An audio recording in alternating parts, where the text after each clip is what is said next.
Hello, everybody, and welcome to the Blake Society event this evening.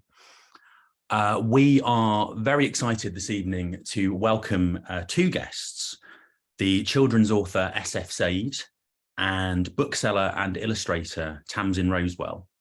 And they're going to have a conversation about SF Said's new book, Tyger, spelt crucially with a Y, of course, which came out just a few weeks ago, I think, earlier this month.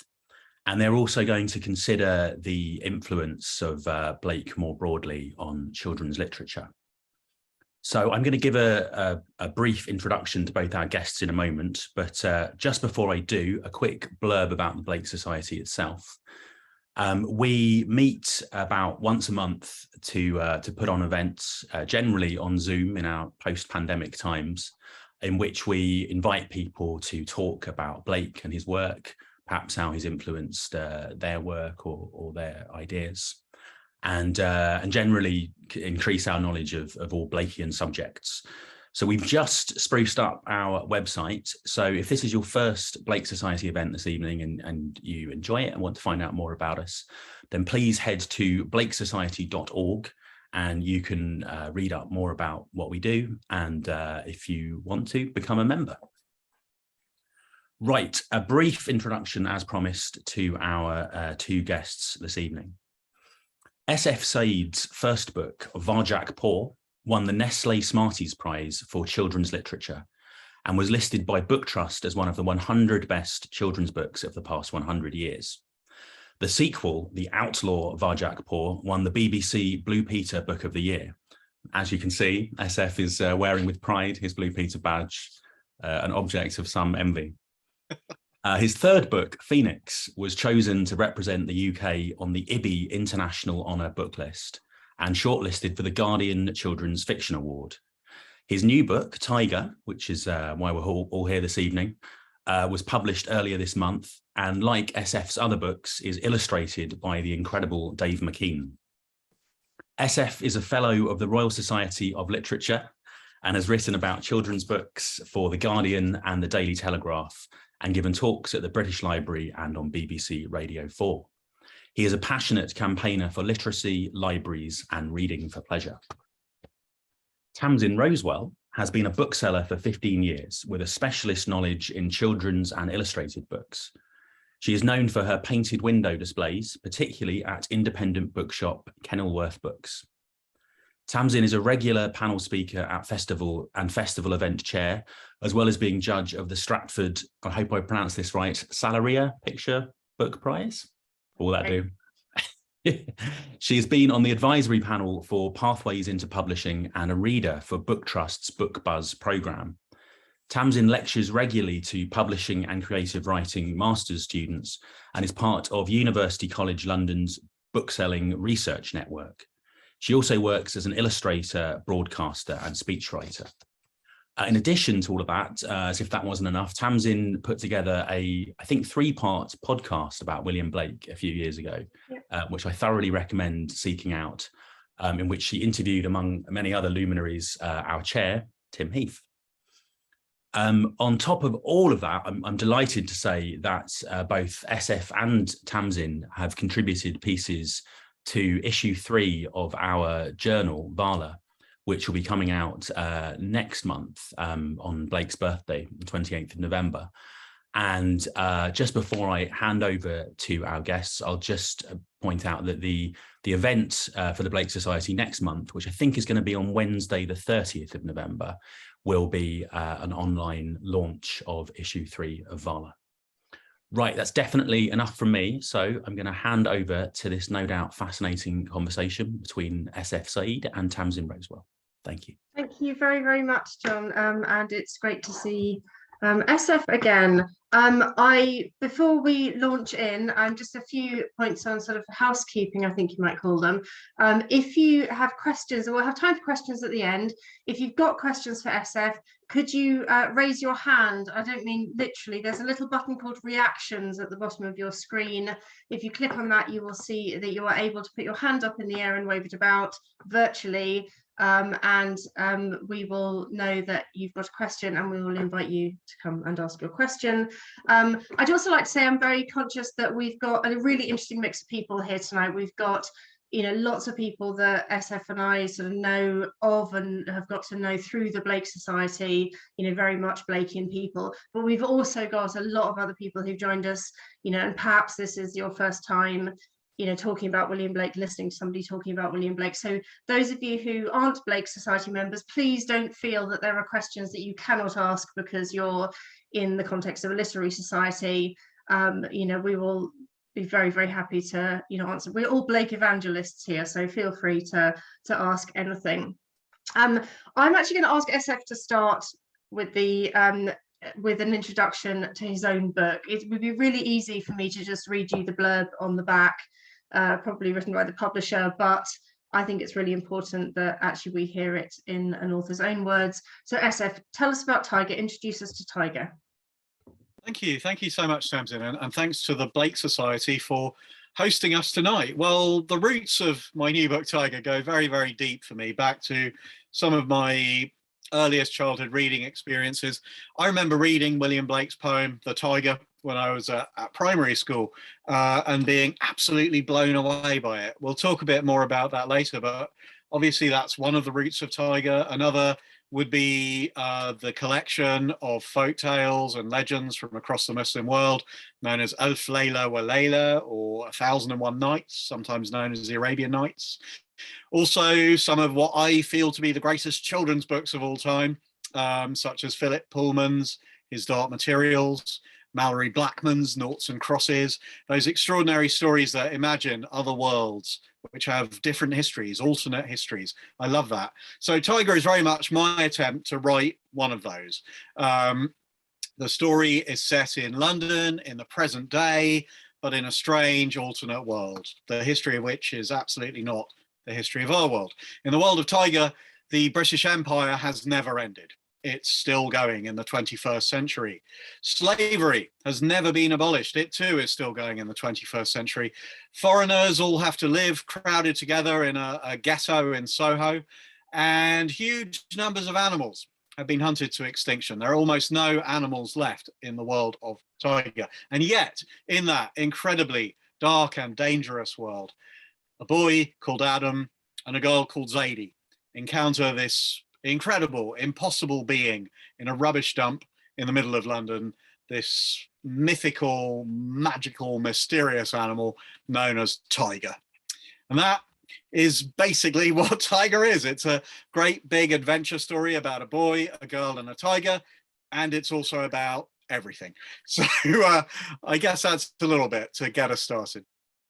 Thank you, Asaf. And actually, let's talk a bit more about tigers themselves, because I think, you know, like many people, you know, that many people's first introduction to Blake, or maybe even their only memory of looking at Blake, will have been of looking at that poem, The Tyger, from Songs of Innocence and Experience, at school, possibly.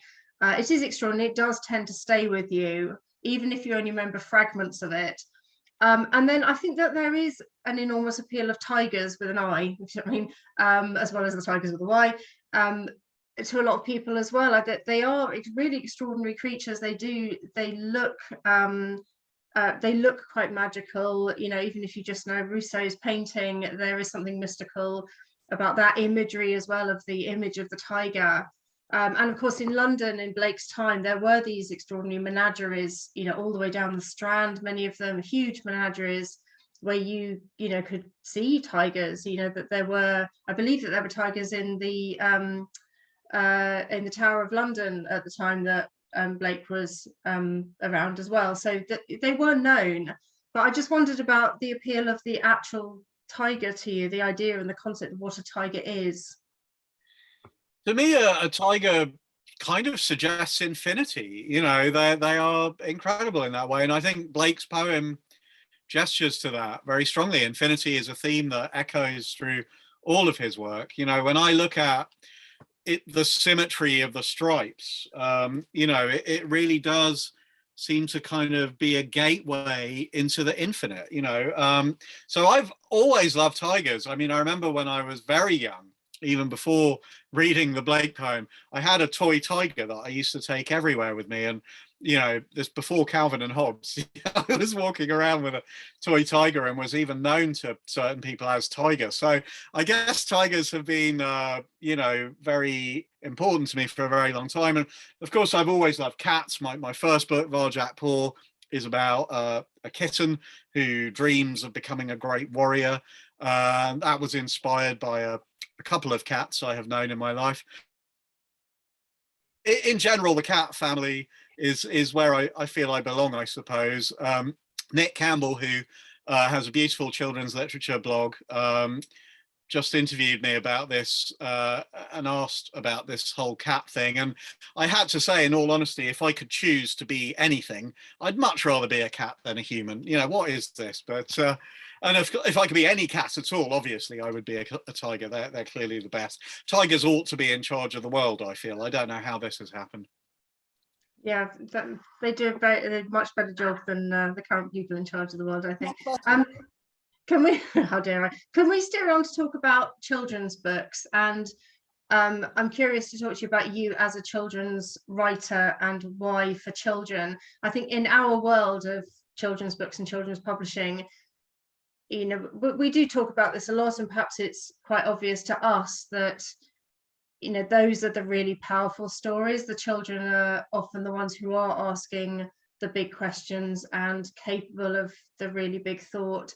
And often I've found that, you know, adult fiction trails behind that somewhat. I've long said that, you know, the writers who are really fearless will be writing in children's and young adult. So why for you? But I think that's probably not obvious to the outside world. We still get comments about, well, when are you going to write a proper book? Children's writers hear that all the time.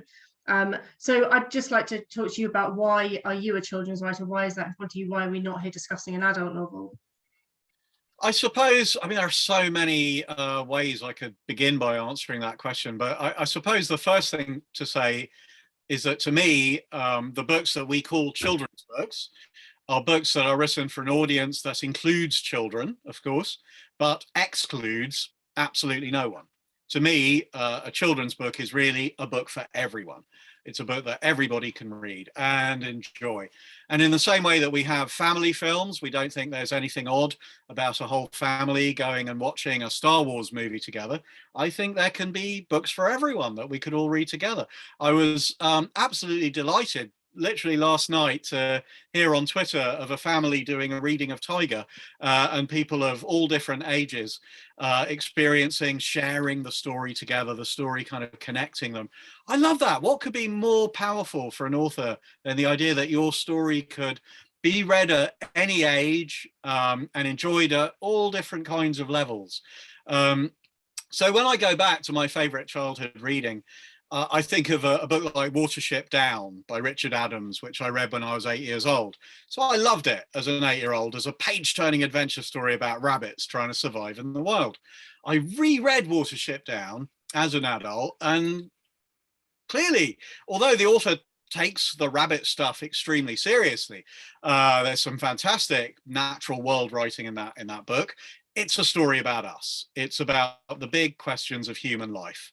Who are we? Where do we come from? Where do we belong? How should we live? And crucially, I think in Watership Down, how should we treat others who are different from us? I think that's right at the heart of the book's politics and its vision.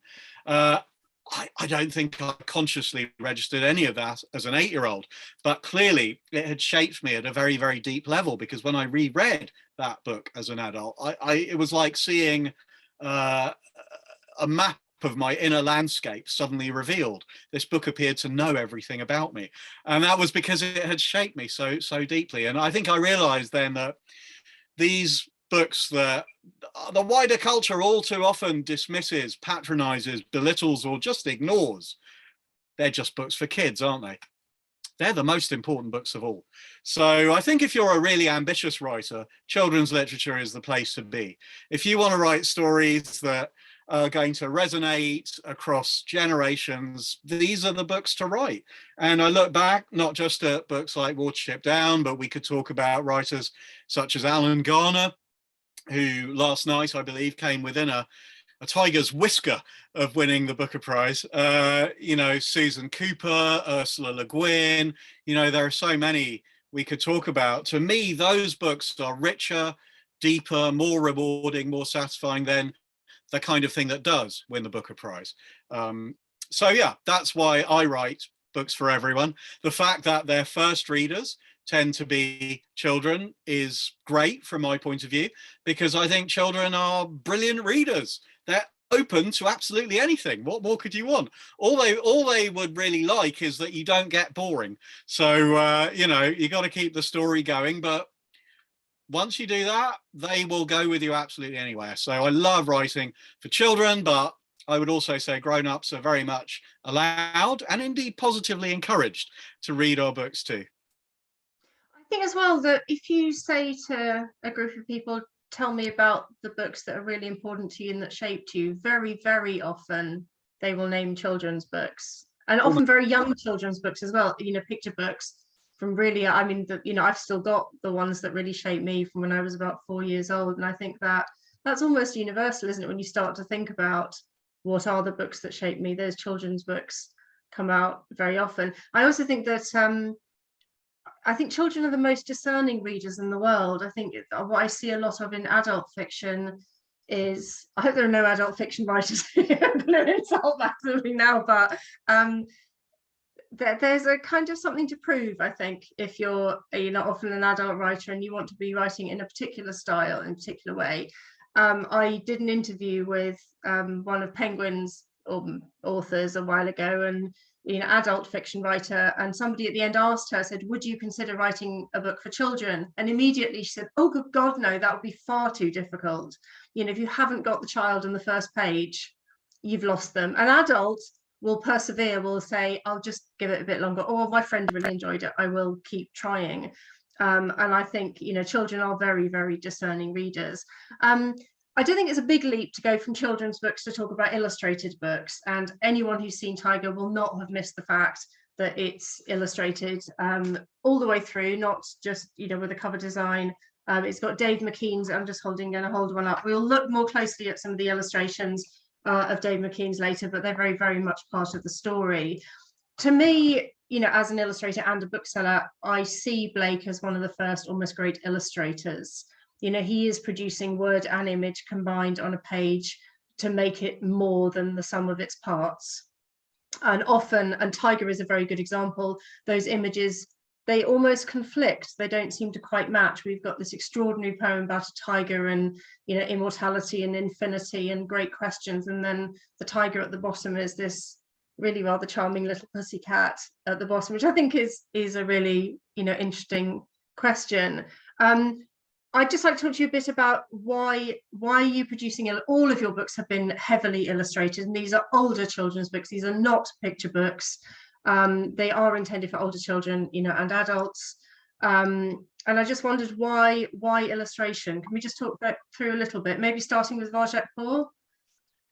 Sure. So Varjak-Paul, like all my books, illustrated by the brilliant Dave McKean. I first encountered Dave's work just as a comics fan in the 1990s. He did the covers to all the Sandman comics that were written by Neil Gaiman. I'm sure many people watching will have seen the Sandman on Netflix recently, if they hadn't already read the comic. So Dave, his work is just magic. I mean, to me, it does open portals into other dimensions, and those covers did that. When you saw them in a comic shop, they were like nothing else. They were absolutely unique, and they did feel like entry points into other worlds. And he did a series called Cages, which he wrote and produced entirely himself, which I thought had the best cat I had ever seen anybody draw. Dave is really, really good at cats. It turns out he loves cats, and I've had the privilege of meeting some of his cats, and they are brilliant, very inspiring. So yeah, when I finished the 17th draft of Varjak-Paul, we may mention later on that I can't write a perfect book in one go. It takes me many, many drafts. Anyway, when I finished the 17th draft of Varjak, my publisher, David Fickling, said, who do you think draws cats well? And I said, there's this guy, Dave McKean. But at that point, Dave was not known for books, or certainly not children's books. He was really known as a comics creator. But David Fickling said, well, we'll send it to Dave, and the worst thing that can happen is he says no. But incredibly, Dave said yes, and he has worked on all my books since then. In Varjak Poor, he came up with this fantastic idea that, you know, during the story, and as you say, I mean, it's a novel, this would work perfectly well without the illustrations. It was written without illustration in mind, really. But I love illustration. I think it's brilliant. Why wouldn't you have illustration? You look at any newspaper, magazine, website, it's full of pictures, isn't it? We all know people love pictures to be part of a text, you know. Somehow there's this prejudice that if you put them into a book, it makes the book kind of childish. Fortunately, in a children's book, nobody says that. They say, oh, great, let's have some pictures. So in Varjak Poor, during the real world sequences, it's all black and white. But then when Varjak dreams, he has these dreams where he meets his ancestor in Mesopotamia, who instructs him in a long lost martial art known only to cats. It goes into this soft, dreamy wash behind the text. And then when he wakes up again, we're back to the harsh black and white. I mean, I think that's absolutely stunning. That's kind of genius, really. And I don't know that anybody other than Dave would have thought of that. But I think what he's done in Tyger is even more magnificent. We can talk more about it a little bit later on, if you like. But I think illustration, you know, when I think back to books that I loved as a child, I don't think Watership Down was illustrated, apart from the picture of the rabbit on the front, which I think is really, really crucial. There were books I loved that were illustrated books. Sometimes I didn't. Sometimes I disliked the illustrations because they were not how I imagined the characters or the world. But being quite a stubborn child, I just thought, well, I'll ignore them. They're obviously not for me and they've got them wrong. So I think the reader is always free in a book to choose how they imagine stuff. What I think Dave does, because he very seldom draws things literally, is he just sort of opens stuff up for you. So it's not like you would really feel, oh, that's not exactly how I imagine the character, because you that quite seldom see characters. But just to speak a little bit about Blake, I mean, to me, what he was doing in Songs of Innocence and of Experience, it's extraordinary to me that there he is in the 18th century producing this highly illustrated text for children. You could view that as one of the first great children's books. I mean, it's way before Lewis Carroll or George MacDonald or anything like that. You know, he very much intended it to be for children. And I love that. I think amazing. Imagine William Blake sitting down and going, right, I'm going to write a children's book. I'm going to illustrate the whole thing. The words and the pictures are going to interact. Sometimes they're going to be in weird counterpoint, exactly as you say. And then the more he goes on in his career, producing work that's very much not for children, he carries on with that, doesn't he? And, you know, the books he goes on to produce, there's illustration in all of them. So if I had to recommend one Blake book to anybody new to his work, I absolutely love this one. It's a big old book, William Blake, The Complete Illuminated Books.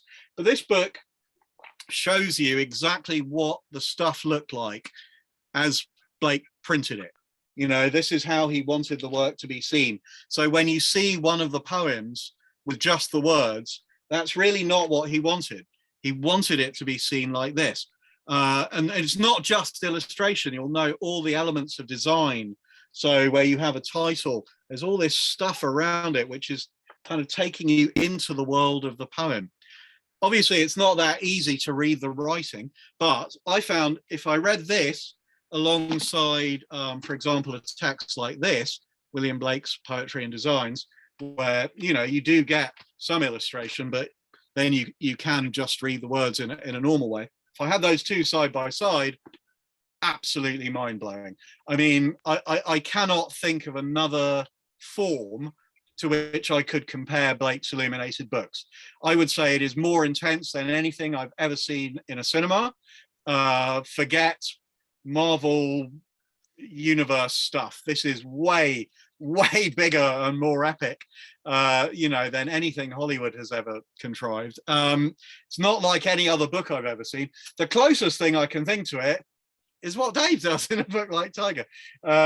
So yeah, I think Blake is absolutely at the beginning of something that we're still figuring out. How do you do that? How do you open gateways to other worlds using this combination of words, pictures, design, layout, you know, anything that you can do with ink and paper? And I think that's just such a beautifully open field. You look back, there he is in the 1780s. He's still ahead of us even now. And actually, I think, you know, there's plenty of evidence that you know, is only just being discovered about how he did what he did. There's a huge amount that feels experimental about Blake, that he's working out how to get these extraordinary effects that he wants, how to, you know, print those as books.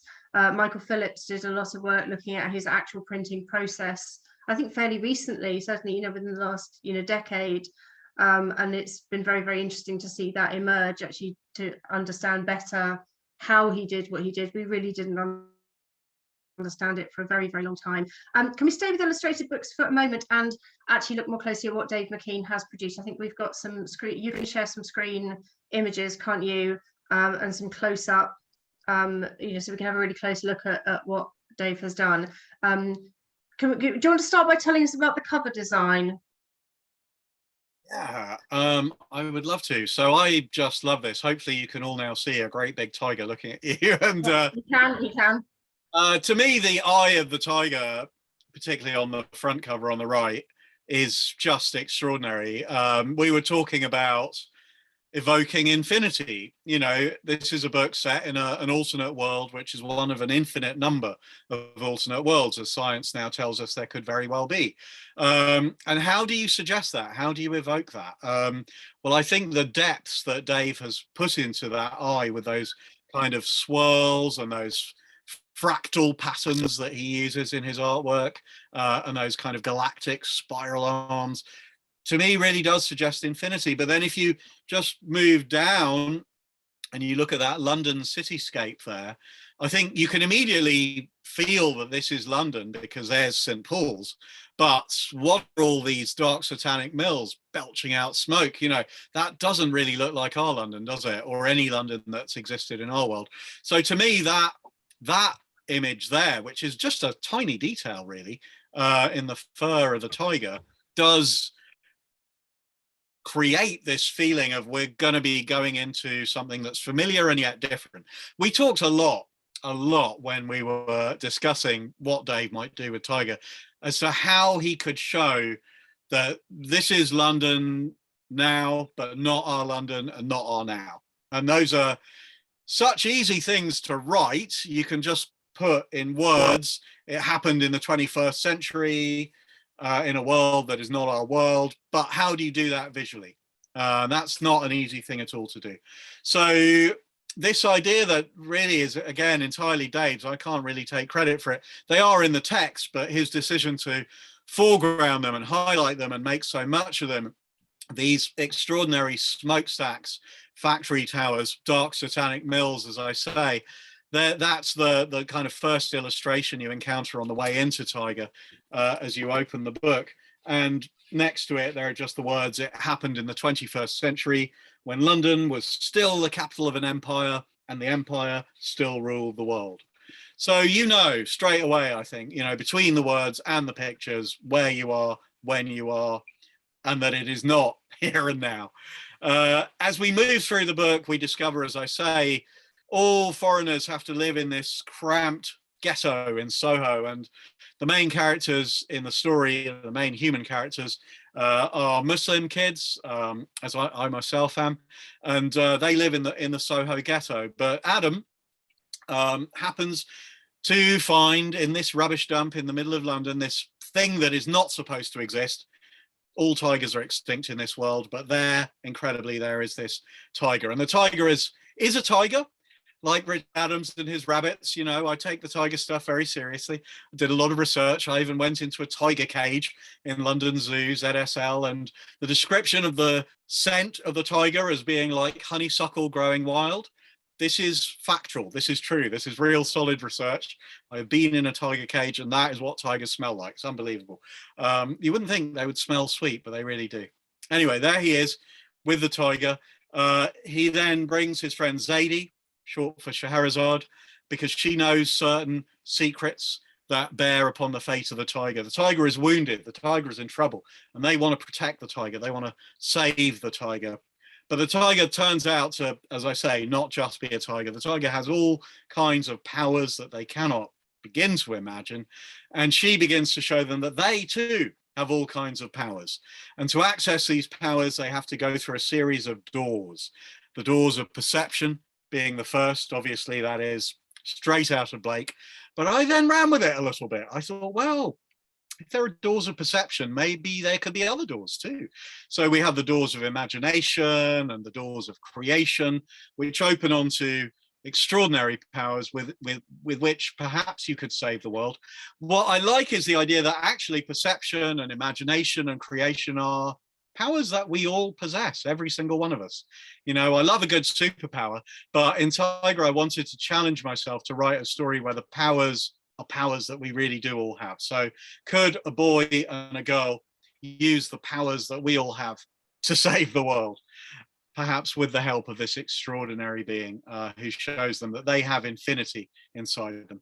So yeah, that is some of the artwork that Dave has brought to Tyger. This is probably my single favorite image in the book, of the boy and the girl and the tiger escaping from the menagerie. Oh, terrible spoiler. Sorry, I didn't say that. It's a boy, a girl, and a tiger in circumstances unknown. And yeah, that is pretty much the look and feel of the book as you go through it. I'm, you know, so grateful and so fortunate to be working with my favorite artist. I mean, Dave actually is my favorite artist. So it's an amazing, amazing thing. And it's actually, you know, from my point of view as a bookseller, it's actually quite rare to have it. We're getting more of them coming through, but to have really fully illustrated novels for older readers is wonderful. And I think, you know, we're starting, I hope to see more fully illustrated books for adults as well, where the illustration is really considered part of the storytelling in the way that I start to recognize, you know, from Blake's own work. Can I skip to the really big stuff now and just talk about mythology? I remember vividly, John mentioned in his introduction that I made a couple of radio series which featured William Blake, about William Blake's work. And what you were one of the people I interviewed for that SF a very long time ago now, probably a decade ago, I guess. And one of the things that you said to me, I remember vividly, and I asked you why William Blake appealed to you. You said it's his permission to create mythologies. It's his permission to kind of create entire worlds and to draw on mythology and religious texts and all of those aspects that are those enormous foundation stones of almost all world culture. You know, do you think that there is a perception that perhaps these ancient stories, that we shouldn't be reinventing them, that, you know, is it okay to, you know, take these ancient stories, these really big things, and reinvent them, rethink them, reset them? Do we have permission to do that in your mind? I absolutely believe that we do. And as I said back then, Blake gives us permission to do it, because look what he did. I mean, it's not like William Blake has in any way damaged any of the mythologies that preceded him, or, you know, made them inaccessible to anybody or overwritten them. He's just added his own, you know, and I think that's amazing and wonderful. And shouldn't every generation engage with and rethink and create what feels most important, most vital to them? So I believe Blake was very inspired by a book by a scholar called Jacob Bryant, who produced this kind of the first great cross-cultural analysis of myths. In a way, he was kind of the Joseph Campbell of his day. Joseph Campbell is the great scholar of comparative mythology who identified, you know, the whole hero with 1,000 faces, Jungian archetypes, which inspired, among others, George Lucas to create Star Wars, Richard Adams to create Watership Down. So Jacob Bryant was the 18th century version of that. And Blake, reading this stuff, which drew connections between all these ancient systems of mythology, which were being rediscovered, often translated into English for the first time. Before then, I think it's important to stress, myths, rather like the natural world, were kind of seen as of no real interest to a modern civilized person. You know, myths were like some silly old stuff people who didn't know any better would tell themselves, which is you know, a sad attitude, but that's where it was.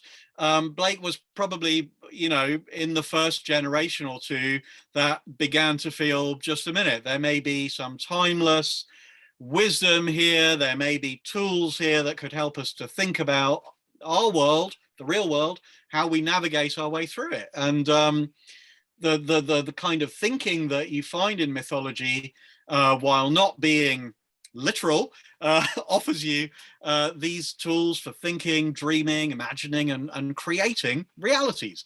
So yeah, I absolutely love the fact that Blake sort of begins by engaging with existing mythologies and then just goes right ahead and creates his own, you know, in book after book. It expands. Sometimes it goes off in somewhat alternate directions. You know, you wouldn't necessarily want to have to produce a very strict concordance of everything he did, you know, but it's organic, it's alive. You can see the thing growing year by year in his mind. And I think it's wonderful. And it can be read in so many different ways. That's the wonderful thing about mythology, and I would say story in general. The stuff is open, you know, and it can be taken in any direction you want. So there are people who've looked at Blake's mythology as symbolizing psychological states of mind. I'm just towards the end of reading a book by John Higgs, which I think is absolutely fascinating, where there's quite a lot about that. But you can just view it as a myth without putting any interpretation on it at all. So yeah, as I say, what he does more than anything, I think, once you're reading about loss and Urizen, incidentally, I don't think anybody knows how Blake pronounced that word, that name. Some people say Urizen by analogy with horizon. Some people say Urizen because of reason, and some people say Urizen. I don't know. You know, perhaps at the end of our meeting, Tim Heath can adjudge as the chair of the Blake Society as to what it would be. Personally, I've always read it as Urizen. I think there's something, you know, kind of well, it creates a horizon. It's a limitation, and that's what Urizen is all about. But once you start off with those characters, you could go anywhere with them. So I felt, even though Tyger borrows certain aspects of Blake's mythology, not least Urizen himself, I felt, well, I can do whatever I need to do with this story-wise. What my story needs, I'm going to allow it to go there. So my Tyger and Blake's Tyger, my Urizen and Blake's Urizen, while they're certainly connected, they're certainly inspired by each other, but in the end, I think I have to say, well, it's an inspiration. It's not a definition. I don't think you need to know anything about Blake or Blakean mythology to enjoy my Tyger, but it would be brilliant if people came away, particularly younger readers, from reading my Tyger to read some Blake, and if they then encountered Blake's Urizen, well, that would just be amazing, wouldn't it? That'd be a wonderful and extraordinary thing. And maybe if it then led them back into earlier and other mythologies. I should just say, I just want to hold up that image there on the right of Urizen, the Ancient of Days. I think that's an image everybody knows. It's probably the most famous. There are many different versions of it. That's one of them. It's probably the most kind of famous image in our time that Blake created. And like many people, before I kind of looked into Blake, I assumed it was a picture of God creating the universe. It's a lot more complicated and twisted and dark than that. But yeah, that's a picture of Urizen limiting everything, measuring it out with his compasses, and kind of cutting himself off from infinity, which is a tragedy that we all are still suffering from. And I found that just such a powerful idea. I kind of had to have it, really. So so yeah, there is a character who goes by the name of Horizon in Tyger, and he's pretty scary. Anyway, let us move on.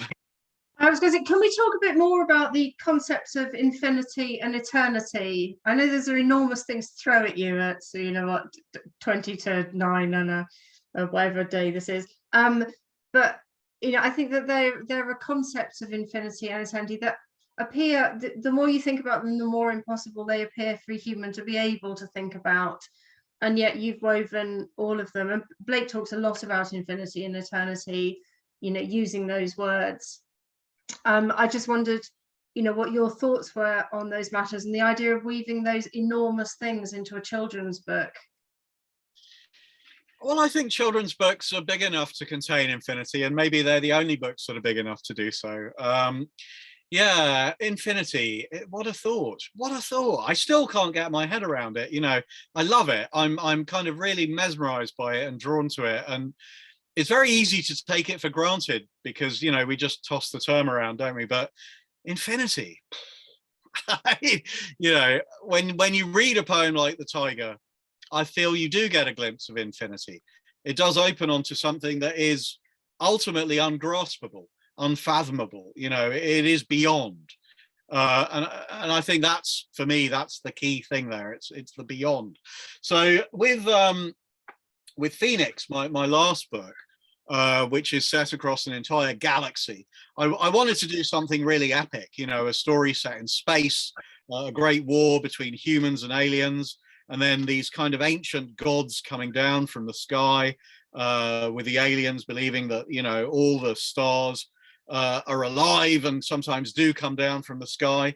You know, there's one of them, the Astraeus of love, the star who is the origin of Venus and Aphrodite and so on. So I was going for huge in that book, but it's not infinite. Like all writers, I suppose, I always want to kind of push myself further with each book. So after Phoenix, I was just thinking about the infinite quite a lot.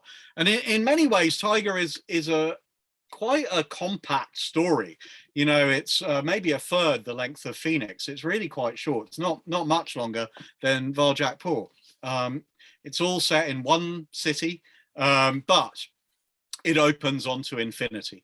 And I feel in that it is a bigger story than Phoenix was. You know, Phoenix, yes, contains a galaxy of stars, but Tyger contains infinity.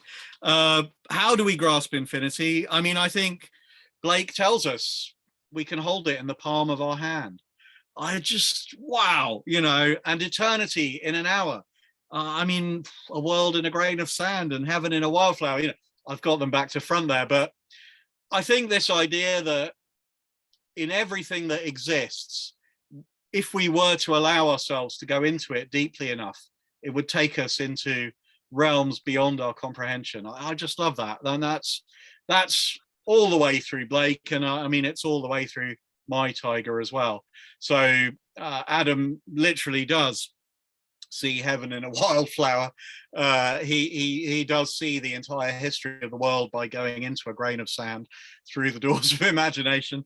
And I think by the end of the book, he and Zadie do hold infinity in the palms of their hands, and that is the key to saving their world. And they do get glimpses of infinite numbers of other worlds. I was very sort of cautious about this idea of giganticism. I think it's very tempting when you're writing whatever this is. I don't know, you could call it fantasy, you could call it science fiction, you could call it mythic fiction, speculative fiction. I don't know what label. I don't know. It is what it is. But the temptations of giganticism are very large. You want to build and build. And I really wanted with Tyger to cut and cut, to make this as small, as compact, as economical and accessible as possible, so that actually the experience of holding the book in the palm of your hand would be a little bit like, you know, there was just this little object that opened onto infinity. So I that's not a completely coherent response to your question, but it was a big question, so I did my enormous question, and I apologize for it. Can we just, I want to touch on this concept of the doors of perception and the various doors that open out into new worlds.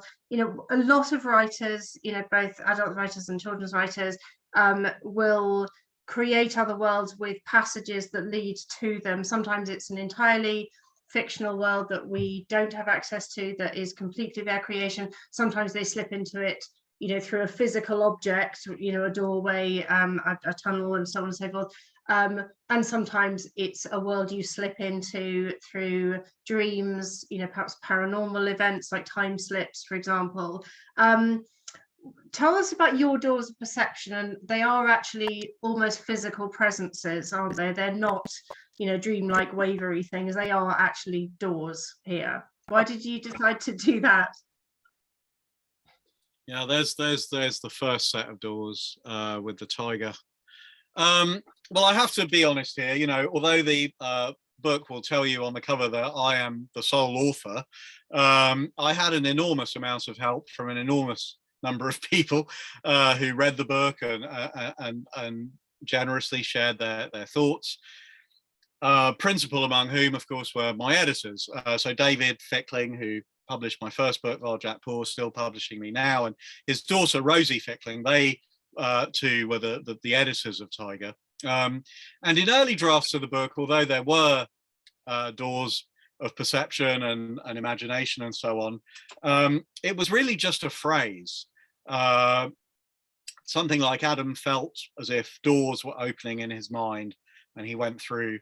And David Fickling, who I think is just an amazing reader. You know, he's the kind of reader who's never satisfied, you know, and that's actually brilliant in an editor. He just said to me, I feel like your doors are frustratingly immaterial. I want these to be real, solid, tangible doors, SF. And I was like, gosh, he's right. Why haven't I done that? So a great deal of thought went into the doors, how to make them feel like real, solid, tangible doors. What substances were they made of? A lot of thought went into that. I remember on the train back from an editorial meeting in Oxford, waking from a half dream, you know, a kind of hypnagogic state in which I'd kind of just seen gold, silver, and bronze, and oh my goodness, wow, there we go. And the weight of the doors, you know, and then how do you open these doors? You know, there are so many different ways one could open a door or not. So, yeah, I was helped, encouraged, prompted by my editors to put a lot more work than I would have done. I was perfectly happy with the phrase "doors open in his mind," but I'm so grateful and glad that my editors said, "Yeah, these doors, we think you can do more with them," and they're absolutely right. You know, when I look at Tyger now, it's almost impossible to imagine how could I not have had the doors as physical doors, and not just that, but then had an entire landscape on the other side. You know, again, that was not really a presence in early drafts of Tyger. So once there were doors, I started to get notes from my editors along the lines of, yes, fine, but what's on the other side? Oh, fine, I'll have another think. And then after approximately a day of being quite annoyed, I would start to think, oh, well, there would be this and there would be this. And suddenly you're up and running and the book is into another draft. And, you know, that's why people always ask me, what is this with the drafts, SF? Why do you take 19 drafts to write a book? Well, you know, with each draft, I sincerely hope this is going to be the final draft, and I do my very, very best each time to make it the best book it can be. And I then give it to readers like David and Rosie Fickling, and they then say things like, yes, but what's on the other side of the doors? Well, okay, I'll go and do another draft then. And until the point which we really all reached together in December last year, where we all read draft 19P of Tyger, as it then was, and we all went, yeah, no, that seems like the book we'd like it to be. And that was how we knew it was done. We had no more questions. I did say to them, if you have any more questions, do ask. I don't want to have spent 9 years on this to feel, if only I had done one more draft. I will do one more draft if you have any more questions. And amazingly, they didn't, I didn't. Nobody else who read the book, lots and lots of other people did too. Everybody felt, no, this is it. So I think that's when, as a writer, you know if you did any more at this point, you would probably start to damage it. So you just have to let the thing go. Thank you. Can we come sort of crashing back to earth from the doors of perception and the infinity of David Fickling, and just talk about your own background a little bit, and because I know that there's a lot of you in Varjak-Pour, in your own very mixed ethnic background, and also I think it really, for me, that really relates to Blake in that he was also that outsider. He was that dissenter. He was the one who didn't fit in the accepted, not necessarily norms, but the establishment of the day, and really chose to operate completely outside that. And I'm just wondering how tell us a little bit about your own background and what you've put of yourself and that into Adam, into this story. Well, just to go back to Blake very quickly, when I realized that the book that was growing inside me was called Tyger with a Y, which it always was, and that there was a being called a tiger at the heart of it with a Y. This being felt very real to me, but I really had no idea what the story was, and to try and understand the idea, I went back to Blake. I reread the Tyger, which I'd first read at primary school, and fell in love with it all over again, and then went on to read everything that Blake ever wrote. We've already mentioned the illuminated books, but I then moved on to read everything I could read about Blake. So just to share a couple more books with you, Peter Ackroyd's Blake biography I found very, very helpful. And then G.E. Bentley Jr.'s The Stranger from Paradise. What an amazing piece of scholarship that is. They were enormously helpful books, and from them I really did get the sense that you're talking about, that Blake was an outsider in every way. He was a class outsider. He was a tradesman's son. Tradesmen's children did not become great artists or writers in the 18th century. It just wasn't a thing. He was a religious outsider too. His family were dissenters. They disagreed with the teachings of the Church of England. I think his mother had at one time been part of the Moravian Church, which was really quite off-center, and Blake in his own time, he was very interested in Swedenborg and stuff that was absolutely not mainstream. So he was a religious outsider and a class outsider. And I think these things just resonated enormously for me. So my family is originally from the Middle East and the wider Muslim world. I came to live in London when I was 2 years old with my mum, and I've lived here ever since. So I think of myself as a Londoner, but my family has roots all over the Muslim world. I have ancestors who were Iraqi, Egyptian, Kurdish, Circassian, Turkish, I believe. My great-grandma was born in Sarajevo, in what is now Bosnia. So, all over the Muslim world. But growing up in London in the 1970s, as I did, an identity like that was not really normal, so discussions or debates around identity and difference and belonging have been facts of my life for my whole life.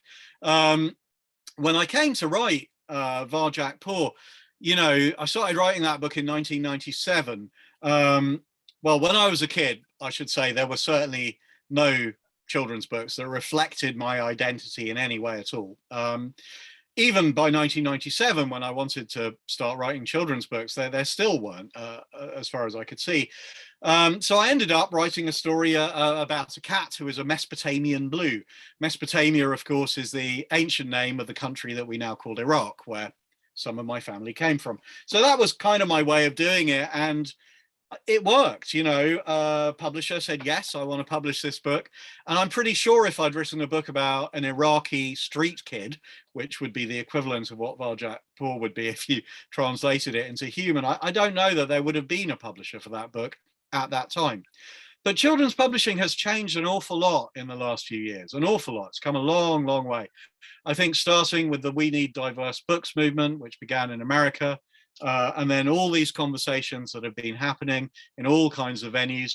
To me, the research done by the CLPE, the Centre for Literacy in Primary Education, they produced a report in 2017 called Reflecting Realities, where they found that 1 of children's books published in the UK that year had a character from an ethnic minority background, like 1%.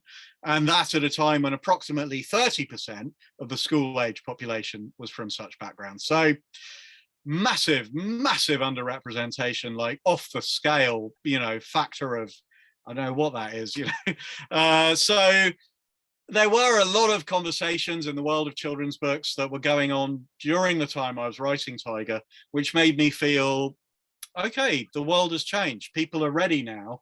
They could read a story about a Muslim kid in London. So Adam in Tyger is very much like I am. His parents are from places across the Muslim world, but he's always lived in London and thinks of himself as a Londoner. So I've finally been able to write a story about a character who is kind of literally like me as well as metaphorically like me.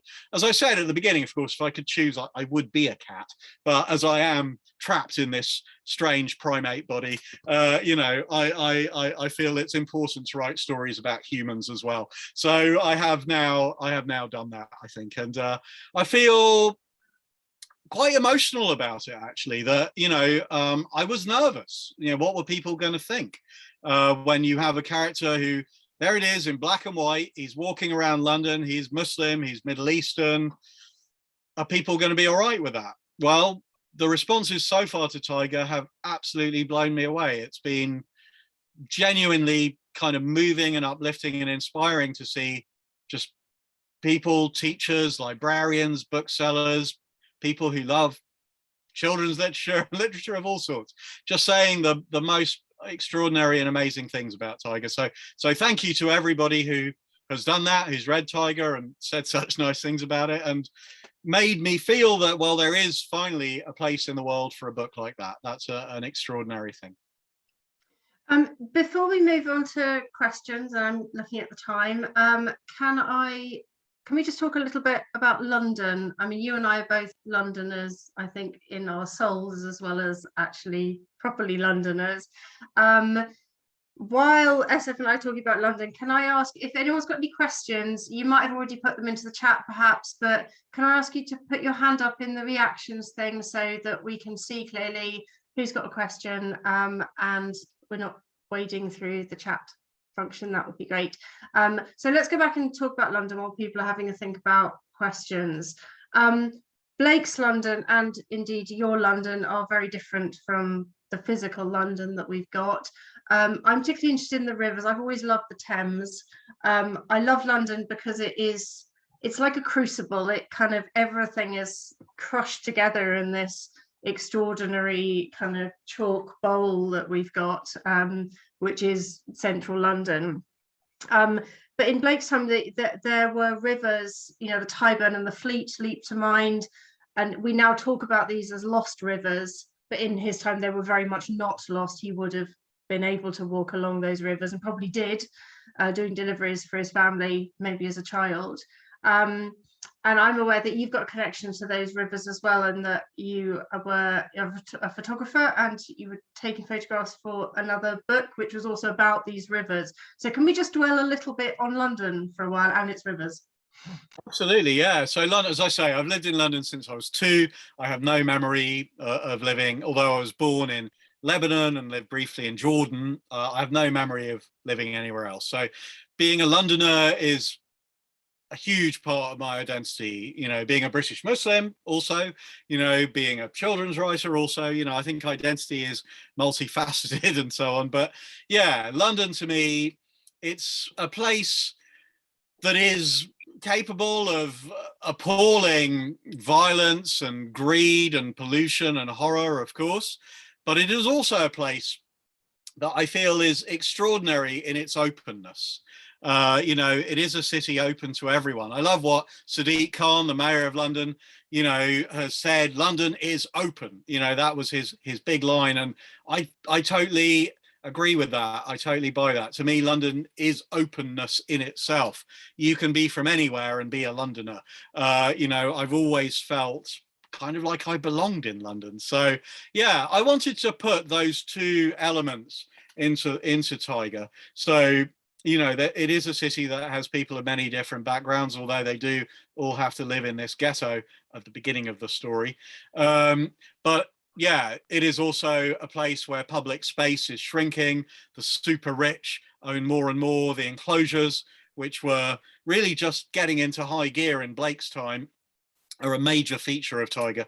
I wanted to write about them in a way that would be entertaining and accessible to children, because I think they're crucial to understanding the world that we live in. The idea of public space shrinking, vanishing, being taken away from the public, you know, that's something I'm not okay with. I think Blake was not okay with it.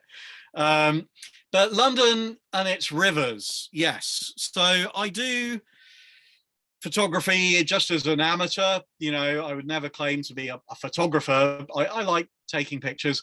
I like kind of old cameras and expired film and that kind of stuff. I was lucky enough to be invited to do photography for a beautiful book called London's Lost Rivers, A Walker's Guide, written by the brilliant Dr. Tom Bolton, who does walking tours to the lost rivers of London.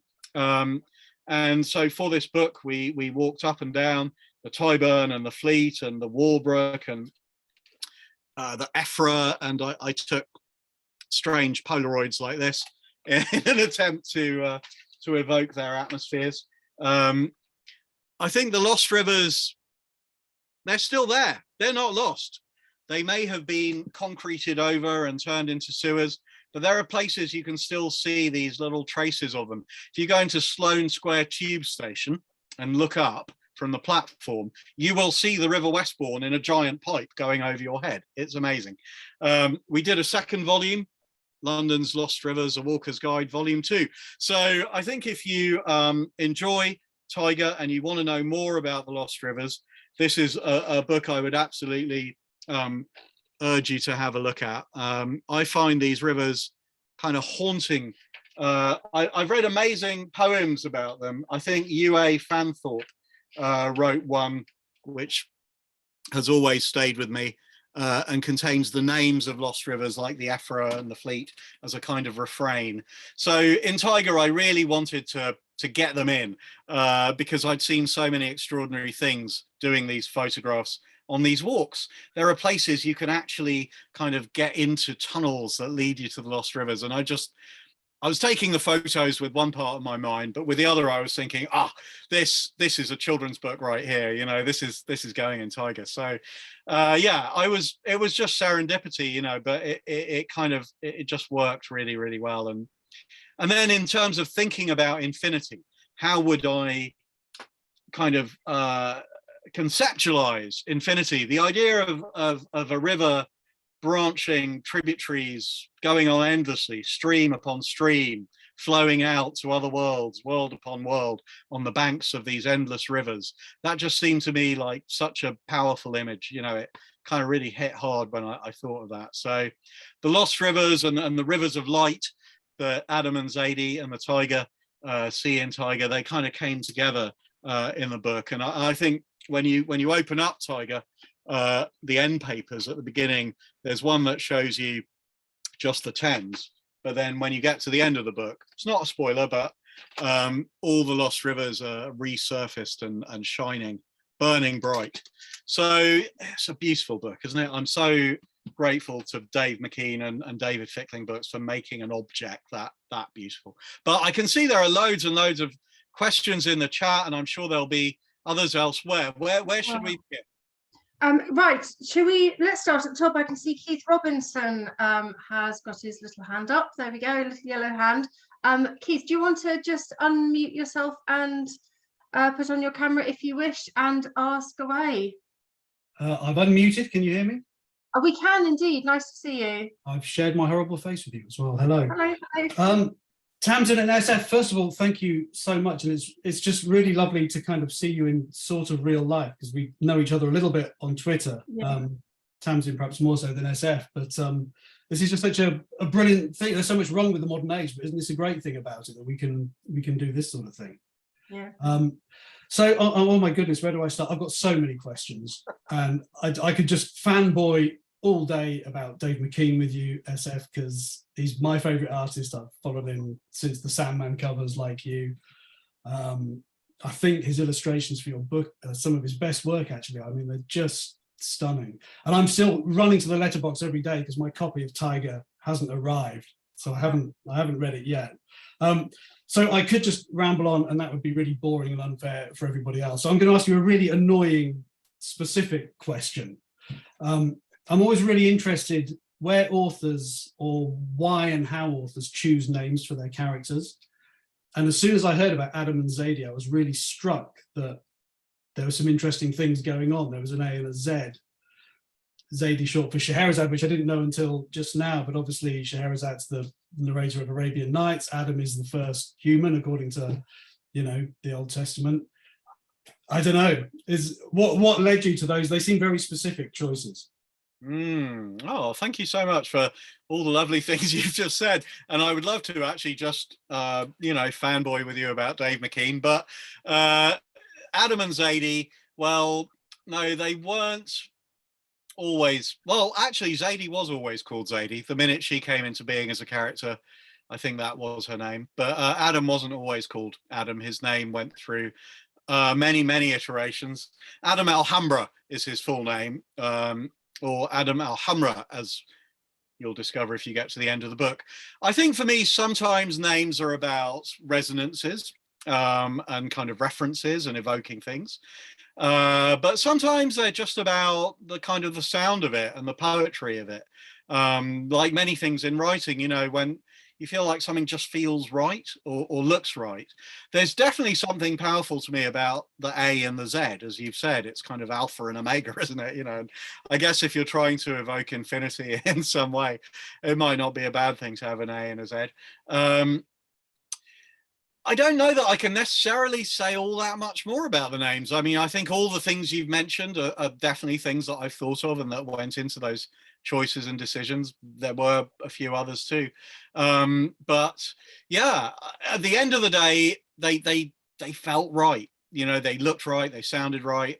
And now it's hard to imagine that their names were ever anything different. Although if I look back at earlier drafts, it's kind of horrifying. It's like, how could you have thought that was a good idea? But trial and error is the only thing I really know about writing. And I think when you feel it as a reader, when you're reading your own work, oh yeah, that's good, then you know it's right.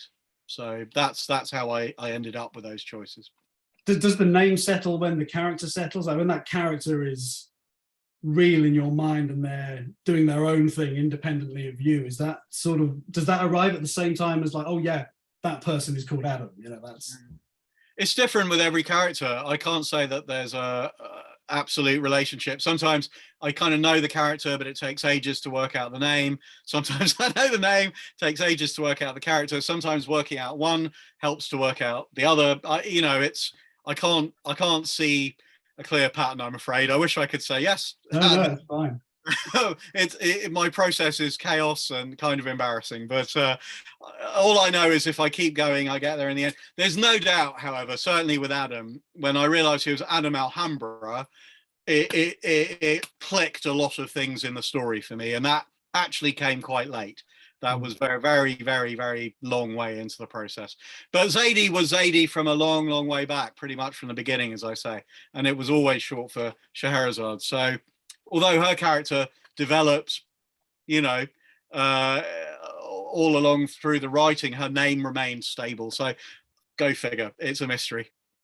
Thank you. No, it's a great question. Thank you very much, Keith. Can we move on to Jennifer? Jennifer, if you would like to, I see, and everybody else, if you'd like to put on your cameras, it'd be really nice. Leave your microphones off unless you're asking a question, but if you want to see everybody, that would be very nice. So Jennifer, let's have your question. Yeah, first, just thank you both so much. This has been a fabulous talk.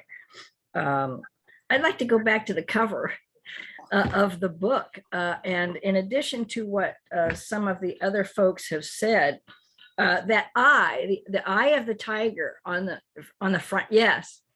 I just wow, the reflecting sparkly lights from something we can't see in that eye, you know, the other worlds that the tiger is seeing and incarnating. And it just strikes me, I mean, so much of Blake's art is like this. My first encounter with Blake was seeing the magnificent painting of Nebuchadnezzar. And I became utterly obsessed with that image because I saw that the painting saw things in me that I couldn't see. And I wanted to see what those things were. And so much of Blake's art is like that, I think. It sees us. So kind of two questions. One, is that also your experience of Blake's art? And secondly, those sparkly things in the eye of the tiger, what do you think the tiger is seeing that we can't see? I think the tiger is seeing infinity, and we're seeing it reflected. That's what I would say. But it's an image, and therefore it is open to every viewer to engage with it however they wish to. You know, so I love everything you're saying about it, and I think one of the things I love about images is that they are so open and so kind of inclusive and democratic in that way. You know, they allow each of us to form our own relationship with the image, our own theories. You know. Now, for me, Blake's images are also like that, aren't they? They're very, very open.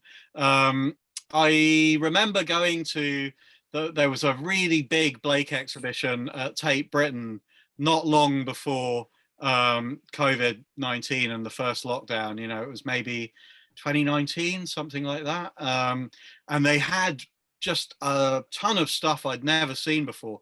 I think there were all the images he made for the Divine Comedy that I had never seen before. Like, they're not in the complete illuminated books because he's illustrating somebody else's book, not his own.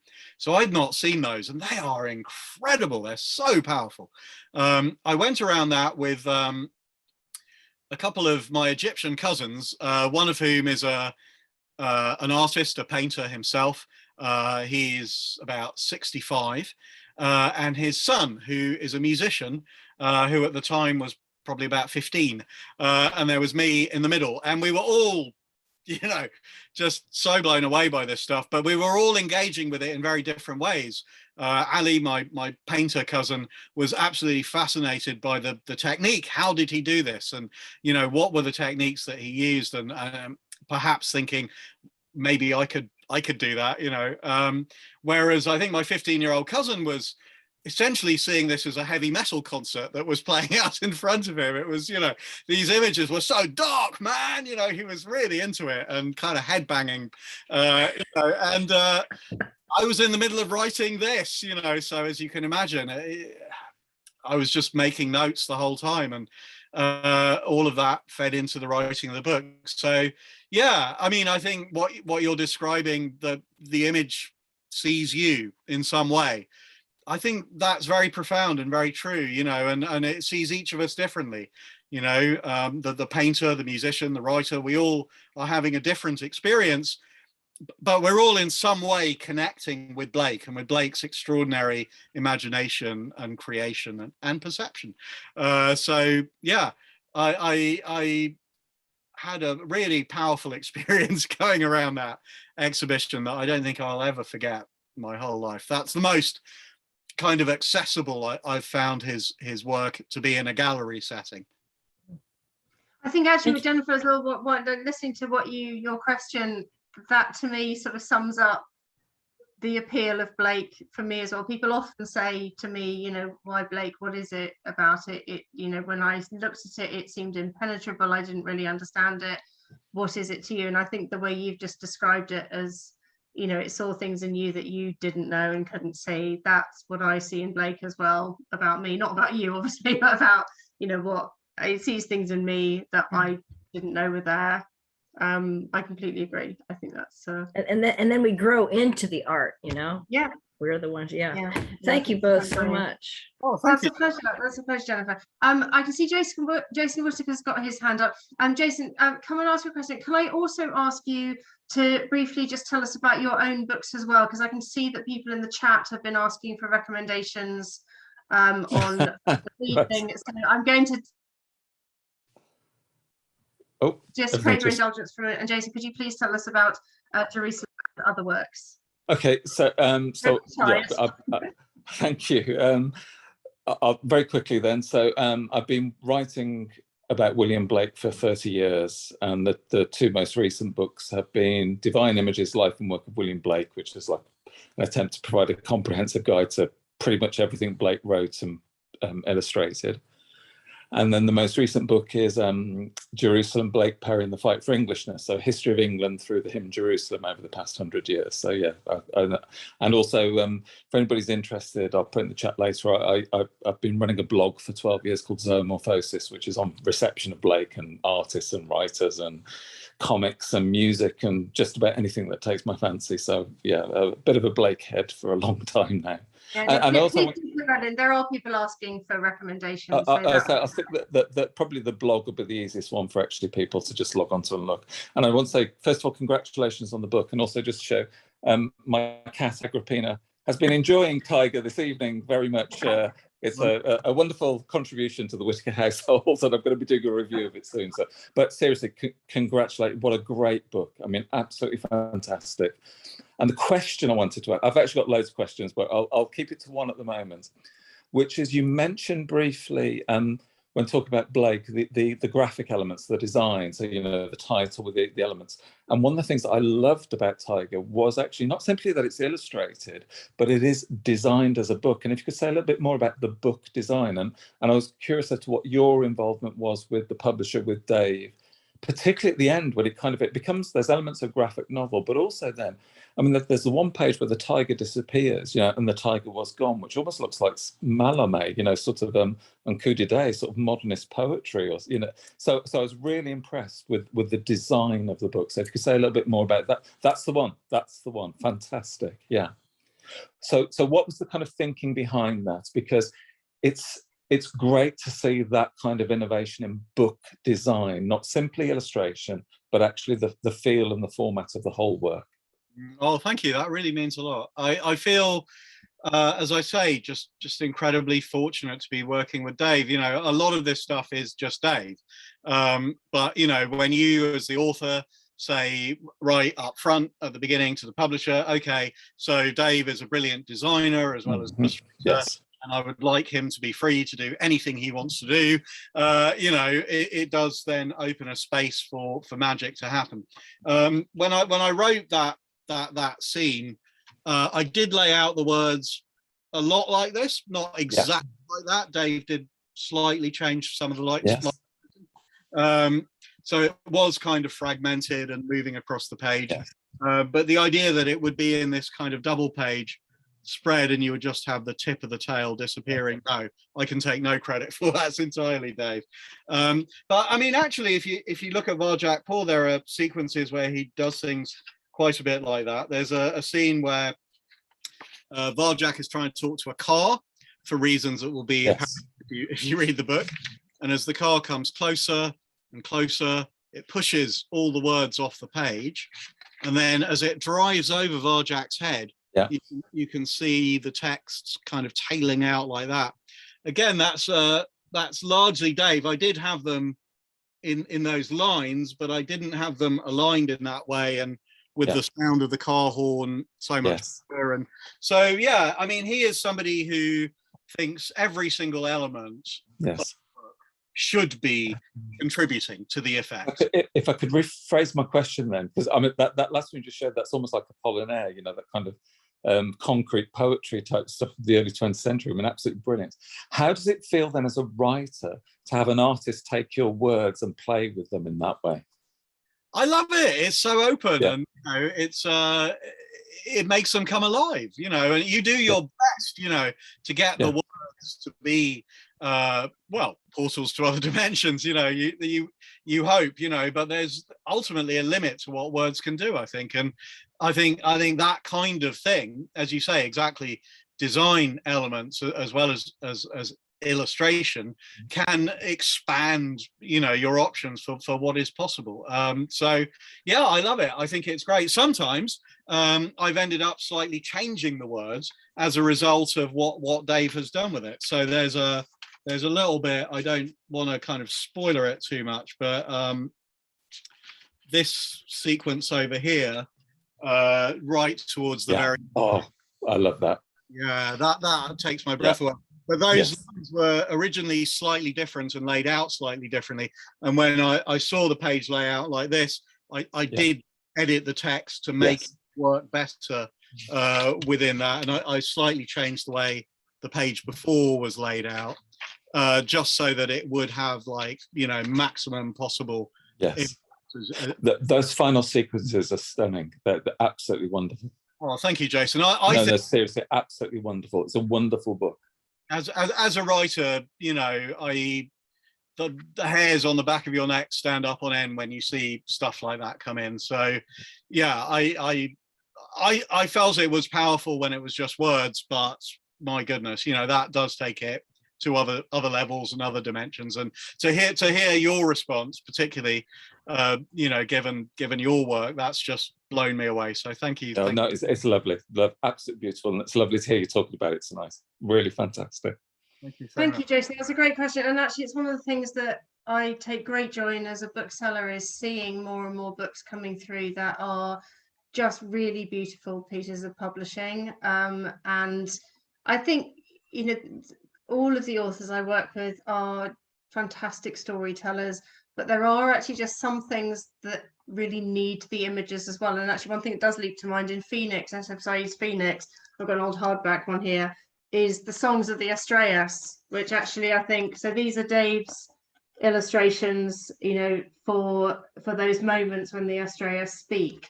And I think, however great a storyteller you are, you still need images in moments like that. I don't know if you agree with me, SF, that actually that really, you know, adds to what you could possibly do as a writer in that moment.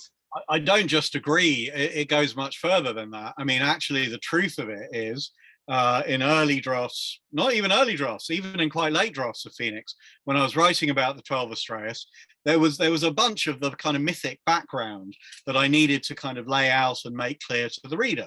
And we're talking here about this idea that all the ancient gods of all the mythologies, all of them, they all go back to these same 12 stars who are known as the 12 Astraeus. So all those pantheons, which often do have 12 gods, you know, they're all the same thing. So I was trying to kind of put this into words and give examples, and it just never felt powerful enough or numinous enough or wonderful enough. And David Fickling, bless him, would constantly be saying, all of this talk about the 12 Astraeus, it's not good enough, SF. You have to do better. So I would try this and I would try that. And in the end, I think actually in the 7th and final year of writing Phoenix, I thought, what am I doing? Just a minute. I am working with the most brilliant artist in the world. Why don't I ask Dave if he can draw the 12 Astraeus? I'll just say to him, hey, Dave, there are these 12 stars who represent all the gods there have ever been. Do you think you could draw them as imagined by aliens in the future? So I asked him the question and he said, yeah, I could do that. So he did. And at that point, those sequences you've just shown of the 12 Astraeus, I then kind of designed them, I think probably as a comics creator would. So as you went through the text, I thought, okay, with his pictures, I will put little fragments of songs where the Astraeus sing in space. So I wrote these fragments and then I did a little countdown to go with them. Anyway, but all that was built around the idea that Dave could draw the gods as stars. So I then sort of spaced them through the text. You get the 12 as we go through the story. We find every single one of them is powerless in the face of what is going on in the galaxy, until eventually, you know, we get to the very end when, astonishingly, Dave took my idea even further. So I don't want to spoiler that, but yeah, it's not even a question of it takes it further, but actually that did something I couldn't do in prose. There were or words. There was no way that words could give you the feeling that gods, who are really stars, should give you. And it was only when I thought, we'll do it in pictures and song fragments, that finally the problem was solved. So yeah, absolutely right. And times 100. Absolutely. I'm going to take one last question. We will have sort of cut off at 9:30. So Anise, would you, I hope I've pronounced your name right, Anise, would you like to unmute yourself and tell me if I've got your name right? Yeah, that's that's absolutely fine. And thank you for such a fantastic talk. So I look at Blake, but I actually want to talk to you as a dyslexic today.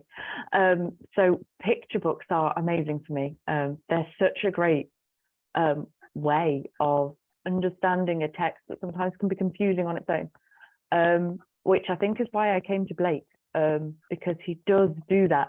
I'm just so utterly amazed that I hadn't come across your work before. I have you on order.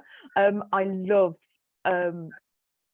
children's novels that are for adults, if you like.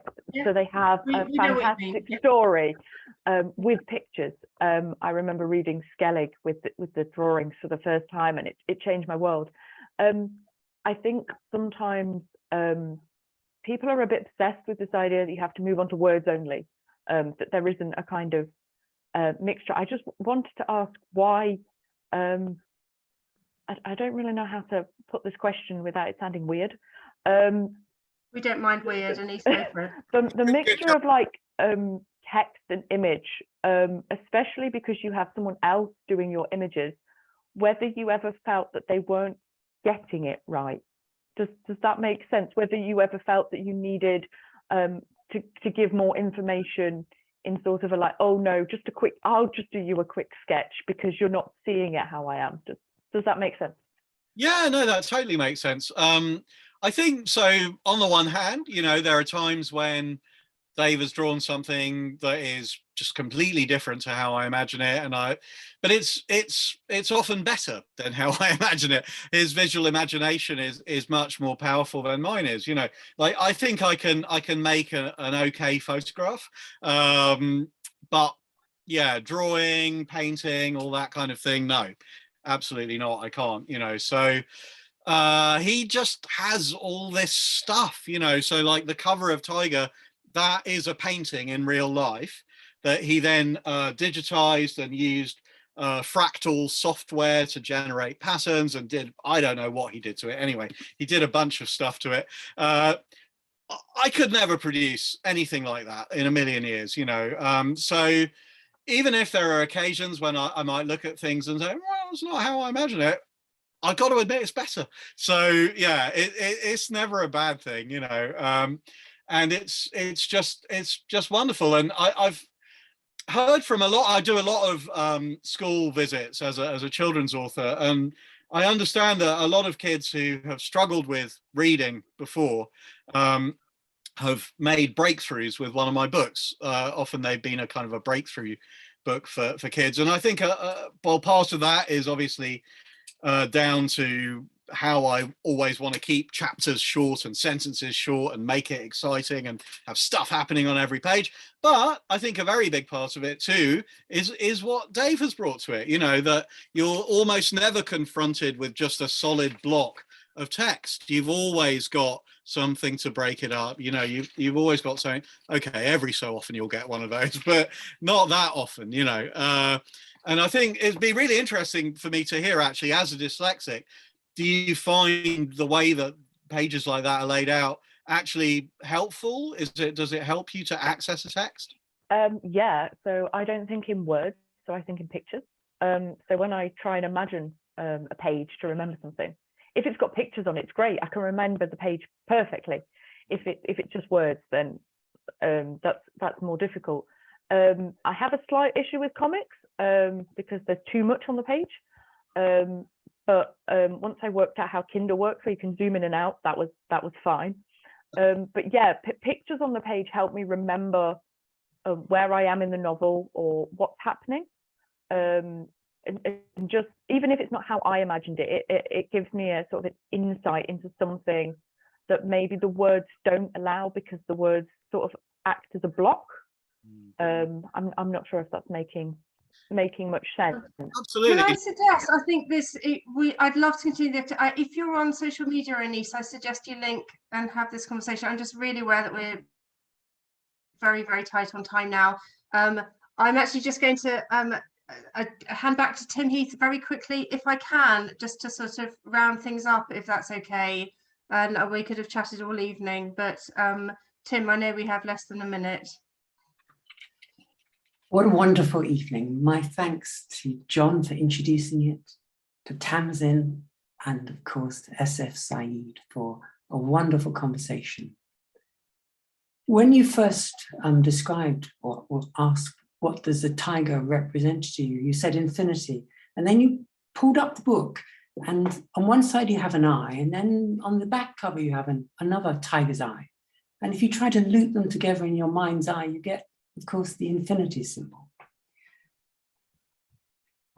So we've reached the end of the evening, and you did ask, how does one pronounce Urizen? And to be perverse, I think it is you-risen. And I think SF Saeed, you have risen into the galaxy of writers of extraordinary children's books, books for both children, adults, and people of all ages. So we now reach the end of our evening, and my thanks again to everyone, you, the audience, and to our speakers tonight. And so with that, I wish everyone good night. Thank you. Thank you.